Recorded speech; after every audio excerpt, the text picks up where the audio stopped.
New defensive coordinator Jeff Hafley is bringing more of Mike Pettine this year than you might realize. Our pal Cody Alexander from Match Quarters joins us on the show today to explain why that's a good thing.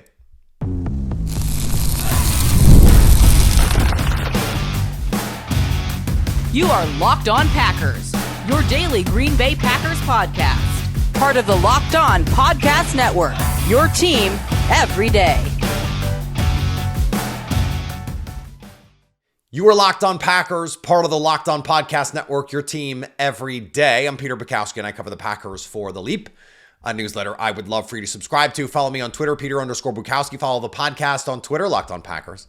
Like us on Facebook. Subscribe to the podcast, iTunes, Spotify, Google Podcasts. Wherever you find podcasts, you will find Locked On Packers, the number one Packers podcast on the internet.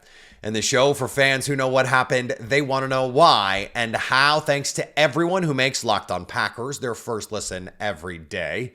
We hope you like starting your day with us as much as we like starting our day with you. Today's episode brought to you by our friends at LinkedIn Jobs. They help you find qualified candidates you want to talk to faster. Post your job for free at linkedin.com/LockedOnNFL. That's linkedin.com/LockedOnNFL to post your job for free. Terms and conditions apply.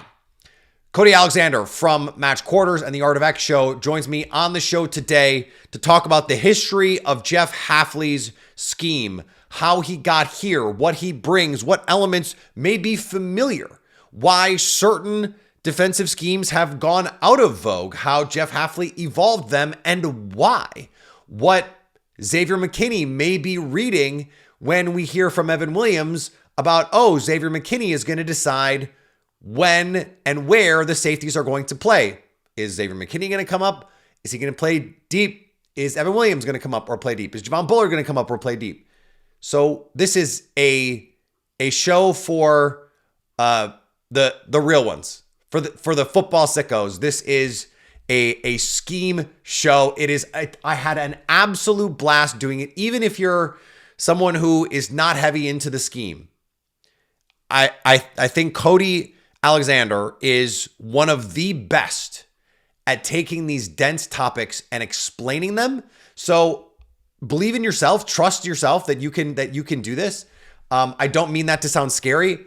I think he's really good at it. So if your initial reaction is to say, that's not for me, give it a try. He is very engaging, very compelling. Let's have some fun. Back again to try and figure out what we're looking at here with Jeff Hafley from Match Quarters and the Art of X Show, Cody Alexander.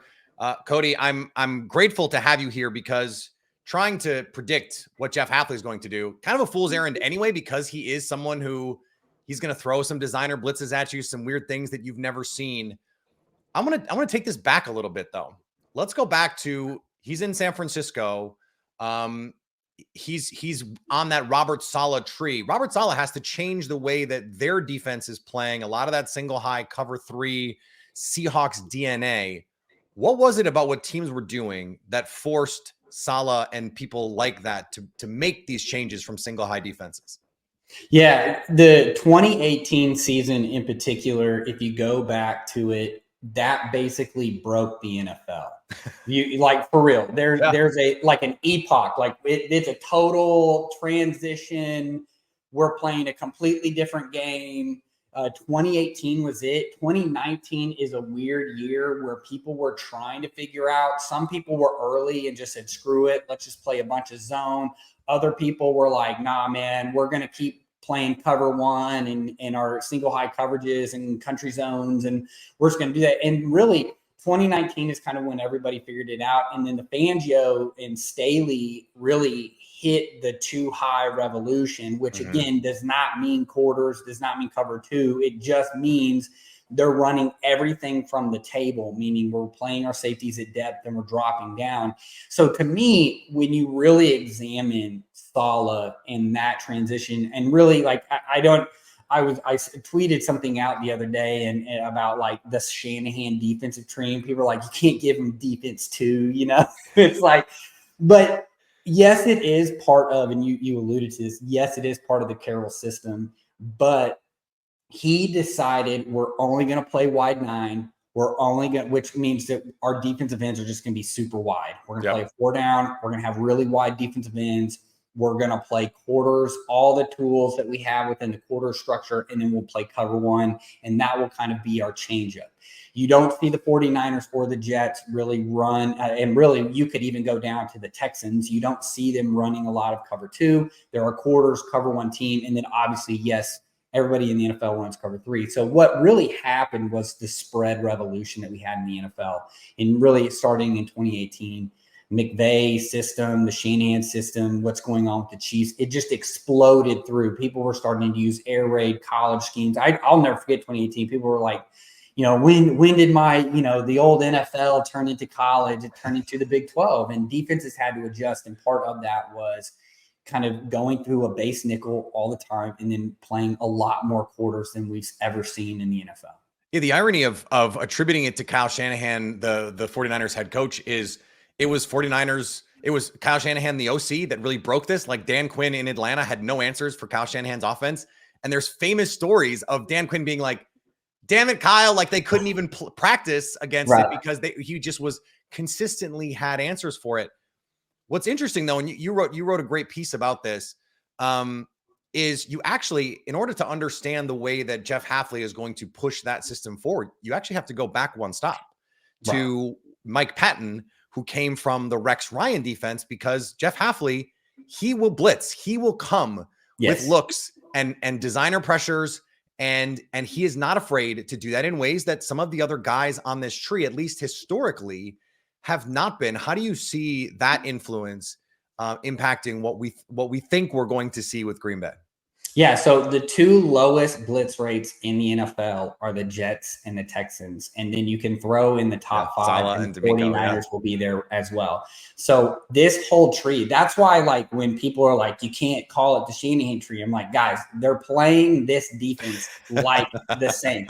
And two, like, it would be like, you could call it the solid tree. But D'Amico Ryan and really all these guys have left the 49ers system and they've ran the exact same system. Like in the 49ers, that's one of the big reasons why Shanahan and Wilks, Wilks didn't come from that tree. Wilks was kind of a guy off. I think he hired him more as like kind of that assistant head coach mode, run the defense, but then realized pretty quickly, like, wait, you're not running it the way I want it ran. I mean, we have all those sideline shots. What Hafley brings you is really the Rex Ryan blitz package. And not only did he work with Pettine, but he also worked with one of my mentors, Phil Bennett at Pitt. So it just even gets solidified even more. When you look at what he did at Boston College and then what he did at Ohio State, people forget Urban Meyer wanted the Pete Carroll system, but he wanted to run cover one. So like 5 years ago, I think every NFL team had a corner who played at Ohio State because everybody was running cover one. I swear, like every time you're like looking at the roster, like all their corners are Ohio State guys. And that's because they recruited nationally. They got the best DBs. They used to have cover one guru guys everywhere. Well, they transitioned out of that, obviously, as kind of the air raid hit the Big Ten. It changed that whole ecosystem. That's why he went to the Big 12 to get his next his now DC that he has now. But what that ended up doing for him is he ends up, again, he runs a lot of cover one at Ohio State. He has that blitz structure in it, and that is what really sets him apart from this tree. It is, and that's why did LaFleur go and pick him? It aligns with the Shanahan model of what they want on defense. He runs cover one, but he is going to add that blitz, that Rex Ryan blitz package, which is essentially a cornerstone of what we see now with the Ravens.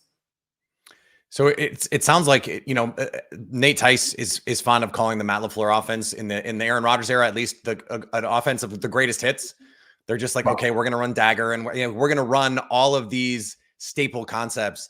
And it seems like Jeff Hafley kind of has that in his background, at least, of like, okay, he's got this element of this defense that everyone loved for a while. He's got this element of this defense that everyone loved for a while.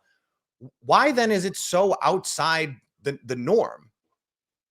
Yeah, just because of his blitz structure, I think. And two, I think also just the way that he's combined it together. I mean, it was almost like at Boston College, it was almost meme-like in the way that they ran cover one. The only other person that's running cover one at that rate is Brett Bielema at Illinois, and then his kind of defensive protege and Ryan Walters at Purdue. Now that defense is bizarre. I mean, it almost looks like Greg Williams with the 20-yard safety, and you're playing cover one up front, So, I mean, that to me was like, I think in college you can do that. And then he ran all cover one. And then when you really break it down, I mean, he's going to do some different things up front. Like, again, the 49ers, the Jets, they don't want to stun a lot. They just want to let those defensive ends cook on the outside. They want to build from the inside out in that sense. Like, I think really what caught the 49ers last year is they just had no beef inside.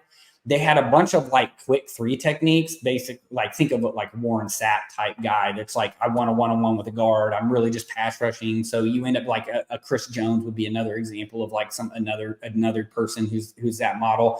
So you have all these quick tackles. You don't have any beef inside, where I think the Jets are a little bit different in that way. If they beat with Quinnen Williams, particularly, is just a massive nose. So what is Hafley? Where is he different, and where's that amalgamation of everything? He's going to stunt the front. That's going to be one thing. So that's one thing Packers fans should be used to anyway, is movement up front. That's what Barry did last year.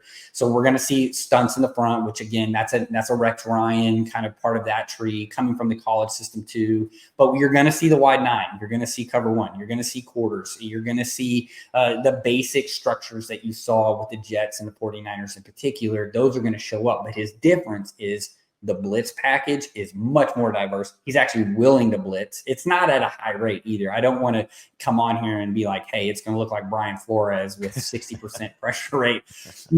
Blitz rate. It's not going to be that, but it's going to be definitely higher than 20%, which is where the 49ers and the Jets were last year.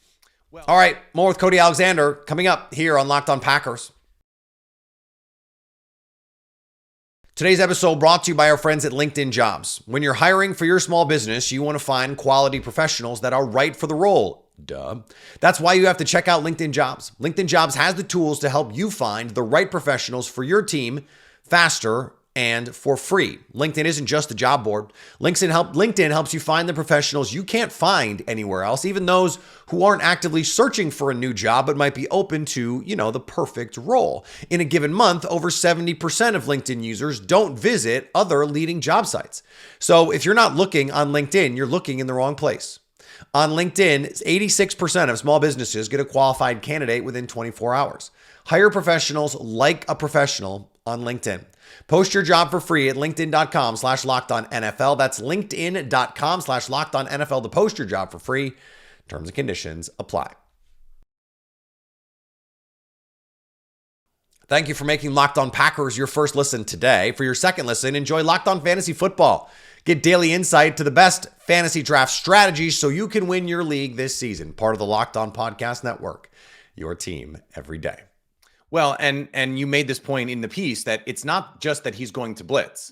He's going to bring heavy pressure, 6+ guys when he brings pressure. Whereas Joe Barry last year, when they were bringing pressure, it was a lot of 5-man pressures. What you're really trying to do is create one-on-ones. You're not trying to scheme up free rushers necessarily. It's more about giving your guys opportunities. Whereas Jeff Hafley is like, we're trying to get someone free screaming off the edge or up the middle so that we get immediate pressure. Like it's a different, intensity is maybe the wrong word, but it's a different philosophy for blitzing than Joe Barry had. Yes. We're not turning this into what I call a dog rush. A dog rush is just like, go get them, right? Like I'm going to put 5 guys on your 5 guys. And then it's dog. It's like, cat coverage, right? Cover my dog against your dog. Right. We got the dogs up front. We're just going to release them. Go figure it out. Mm-hmm. Y'all will just, if you stalemate, stay, let the other guys, and then we let all these naturals that you get. So like he's, like you said, designing ways, designing protections. We're attacking, even on early downs. These are run stop calls. These are called stop calls on early downs. When he's pressuring on early downs, it's to destroy the run. This isn't a passive, let the linebackers sit, hold their coverage, and then go. These, like you said, are 5-man pressures that are actually overloading a side. They're attacking an area, 6-man pressures with man coverage behind it to really mess with the run. And if you're going to play action on early down, you're going to have a free runner in your face. I think, again, That's the departure, and that's that Rex Ryan element that he has within his scheme that the other, like Saleh doesn't have, D'Amico Ryans doesn't have, and with the 49ers, they just never had, because they don't want to blitz. And if it is, it's a very simple, just a backer plug, meaning he's just hitting a gap. And like you said, it turns into a 5-man pressure. It's a one-on-one. Hopefully we're just manufacturing that for the ends or one of our interior linemen. So there was a really interesting line that Hafley had in an interview right before he accepted the job in Green Bay. And he was talking about, the things that he believed in defensively. And he was like, look, I know that college football defenses have changed because of the spread, because of the RPO world, going to more of these quarters looks and just a different style of defense. And he's like, but like, he basically said, I don't care. So first of all, what is it about these, he mentioned spread and RPO. What is it about some of the concepts in there that teams are looking to in quarters negate? Yeah, I mean, really, with at the NFL level, I think there's a big disconnect between quarters at the college level and quarters at the NFL level. You run quarters at the college level to stop RPOs, and then which is really more of an extension of stopping the run. The quarterback run game in particular at the college level and really at the high school level, I think anywhere in America, the quarterback's going to run some designer runs. And we're seeing this in the NFL, right? No one runs cover 2-man anymore. And why do you don't run 2-man? You don't run 2-man because the quarterbacks can run. You don't have a quarterback player at all. Why have people kind of gone away from cover 1? Again, your quarterback player is 20, 25, 30 yards deep. That's not what we want when we got Lamar Jackson who can just tuck it and go. Yep. It's almost like the old way that you used to play Madden. You used to put the fastest guy at quarterback, run deep, let everybody suck up, go back, and you run. We're really playing that in reality now. So what he meant by that, though, is really they ran 43% of their calls were cover 1 last year. And so the way that is music to Packer fans' ears, by the way. Right. So nobody in college other than Illinois and Purdue were even running even remotely close to that. And so quarters really at the NFL level is we're capping verticals. We're putting a DB on a receiver. We're not letting you kind of drain us out or get a disadvantage on one of our overhangs. And particularly in a nickel defense, that's going to be your will linebacker. And if we go 2-by-2 and I run 2 verticals inside, I'm going to pick on the linebacker every time. Yeah. Because the safeties are working to a midpoint, meaning that they're working in deep half, right? They're working literally to the halfway point between 1 and 2. And then they're the umbrella on that side. Quarters says, no, you're going to stack the slot, which is probably the most dangerous receiver right now because it's closer to the receiver. And we're going to make you play hero ball, which in the NFL, you used to be able to play hero ball because everybody was playing cover 1. So again, cat coverage. My cat's better than your cat. Yeah. I don't mind throwing the fade to Megatron because I know Megatron's going to win it 80% of the time. Yeah. As long as the quarterback throws it up there. In the NFL now, you can't do that anymore. It's too skilled. Quarters also builds layers in the middle of the field. So if I don't attack a safety vertically, he's just going to fold into the middle of the field. And that intermediate where we're getting those overlapping routes, where the deep cross routes, which are famous now in the NFL, which have been a staple of the air raid system forever, the Y cross stuff, which you turn on Saturday football, and that's like about half the plays you see at the college level. Yeah. So it layers really well. So I don't think like he wants to run cover 1. That's what he wants to do. And he did it. But also, when he's going to run something, it's going to also be quarters. He doesn't run a lot of cover 2. He doesn't run a lot of the cover 6, cover 8 Fangio stuff that we see. He's not about that. If he's not running cover 1, he's going to be running quarters. And obviously we're running zone. So you're going to get that cover 3 stuff. And I think that to me is the disconnect people don't understand about quarters. NFL, it's for the pass, but at the college level, it's to stop the run. Yeah, I think that's a really important distinction to make here too, because we do have these collegiate concepts coming into the NFL. And to your point, like the Eagles will beat you with a quarterback run game. We saw when Joe Barry wanted to run man coverage against the Eagles back in 2022, Jalen Hurts lit them up running the ball. They could not account for him. And that becomes problematic. So you have to find ways to combat that. Evan Williams, the rookie safety from Oregon, let slip earlier in this training camp that Xavier McKinney was going to be making calls pre-snap based on what he was seeing on who was going to be the deep middle player. Can you give us a little bit of insight, such that you can, on what kinds of things he's going to be looking at that you would think just conceptually make sense of, like, hey, this is what I might be looking at to make those kinds of decisions? Yeah, so he's looking at formation 1, 3-by-1, 2-by-2, but also where receivers are. Do they have a slot receiver? Like a great example of this would be St. Brown with the Lions. Yeah. He is the deep cross king right now. I mean, him and Tyreek Hill are the deep cross kings. You could even add Puka Nacua in this with the Rams. But so if I know he's in the slot, or I know he's outside, but it's a reduction, and I start seeing motion, now I can tag, or maybe Xavier McKinney's the cutoff valve, right? So I'm going to drop that you play him as the free safety, so that way he can cut the crosser on the opposite side. That's why we're seeing so much weak rotation, meaning we're rotating away from the nickel, which is the passing strength, so the most receiver side.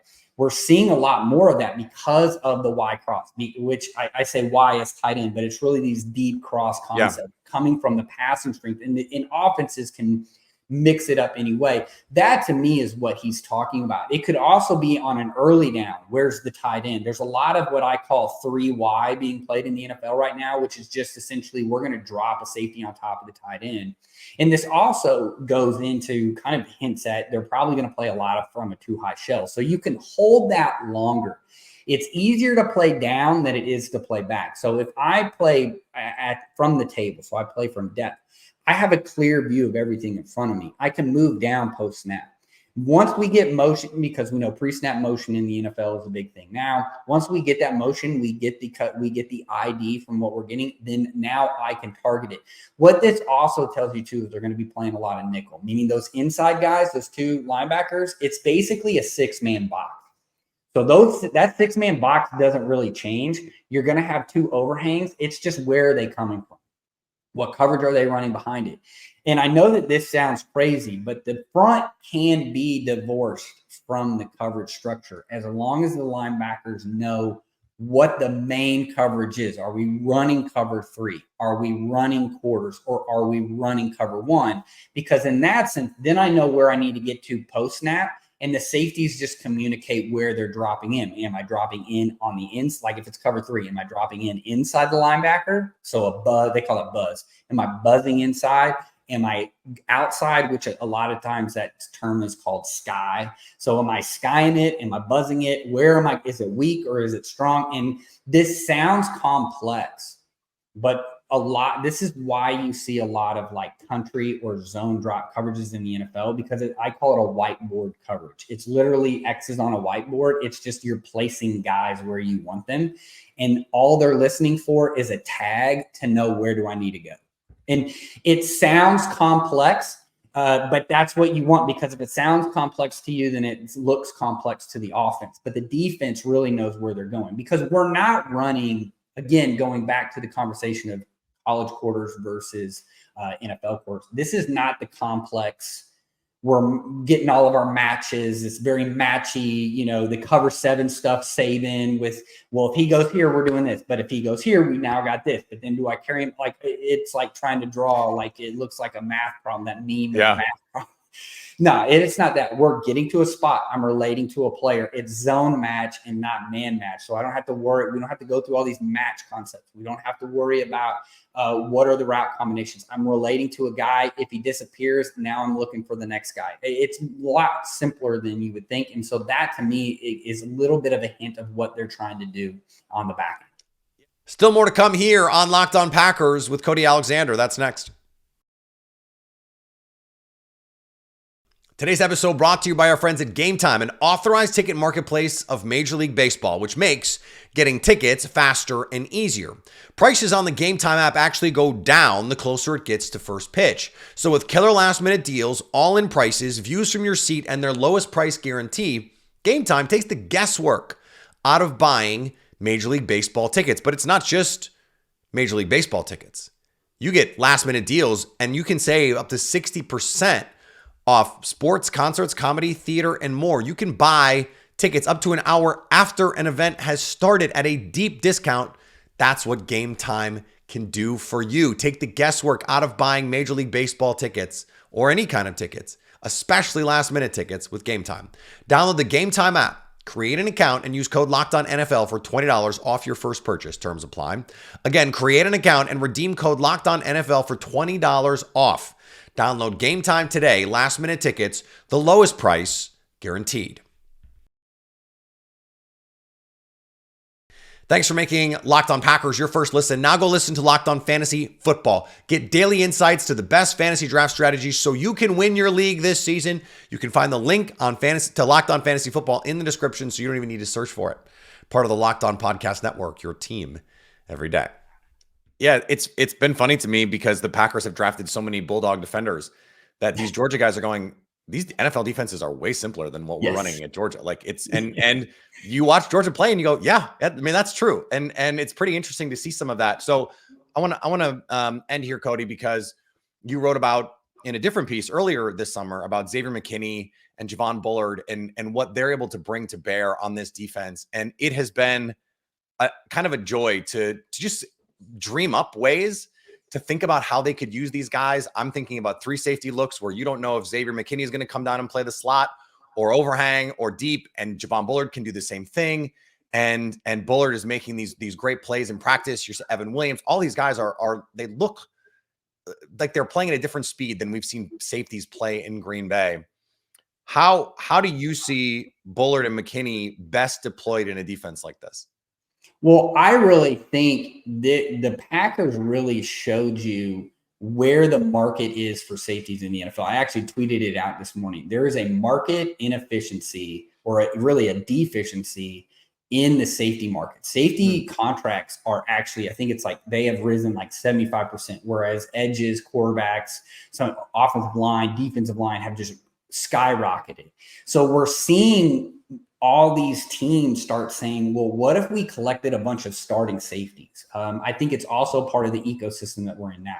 We're seeing a lot more 12 personnel, 13 personnel, but we're getting spread concepts. We're getting 11 personnel concepts. I mean, McVay talks about it all the time. Having Puka Nacua and Cooper Kupp who are willing to block, it allows them to be in 11, but play 12. Well, what teams are finding out is those guys are unicorn. He got a little crazy with like Ben Skoranek as an H-back though. Like right, yeah. So, but those guys are hard to come by, and especially guys that are as productive as Kupp and Nacua. And really, let's be honest, like them finding Puka Nacua is just like it's a pipe dream, right? Yeah.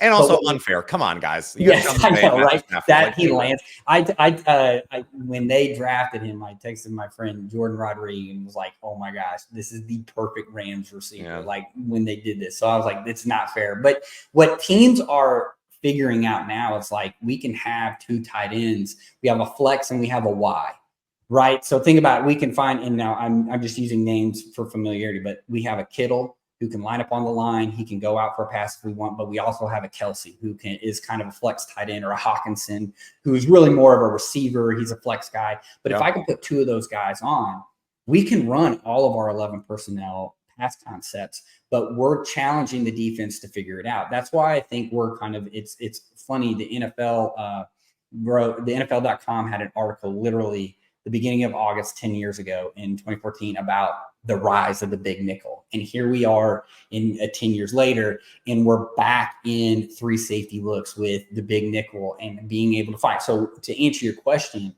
mixing and matching matchups. Hey, you know, we think Bullard matches up better with this team down low. Let's move him down low. Hey, Xavier McKinney needs to be down here. Hey, we can play left and right now. We don't have to be, hey, you line up to the tight end, you line up to the passing stream. You don't have to have a cover safety and a down safety. We can have guys that are just interchangeable. And I really think if you dig down even deeper, like your Evan Williams he's a really good free safety. He's going to be a cover safety. He can play down if he needs to. Then you go with Oladapo, who's essentially, they might even use him as kind of that dime backer type. That's what Jim Nagy from the Senior Bowl said exactly. He's a huge. And so like what you look at is they went through the draft to get their hybrid safeties instead of, as some of these teams like the Seahawks, for instance, have like 3 guys that could easily start. You've got the Bengals went out and brought back Von Bell They got Geno Stone. Yeah, and then they already have like Dax Hell, who's like a hybrid corner, but he's a safety. And then they have Battle, who's down. So like you have these. I mean, you just go down the line. The Cardinals are another great example of like collecting safeties. So I think the Packers are in line. They know what they're doing. And if they can hit on at least 2 of these safeties, now you're cooking, because now you can do almost anything you want. And that to me is what the Bullard McKinney is literally those guys can play nickel or down low, or they can play high. And when you have 2 guys like that, you can do whatever you want on defense in the coverage. And I think that's what they're trying to manufacture. This was awesome. Like we could do an hour of this. And I don't know if we'd still have listeners at the end, but I would be having fun and I know you'd be having fun. So I appreciate the time, Cody. Thanks, man. Yeah, appreciate it. Love being on talking about this stuff. All right. Thanks to Cody for joining the show. Awesome to talk to him. If you were a little nervous about that, I hope you stuck with it. I hope you enjoyed it as much as I did. I love talking to Cody. He's the man when it comes to defensive scheme. No one does it better, truly. Speaking of no one does it better, we've got another interview coming tomorrow.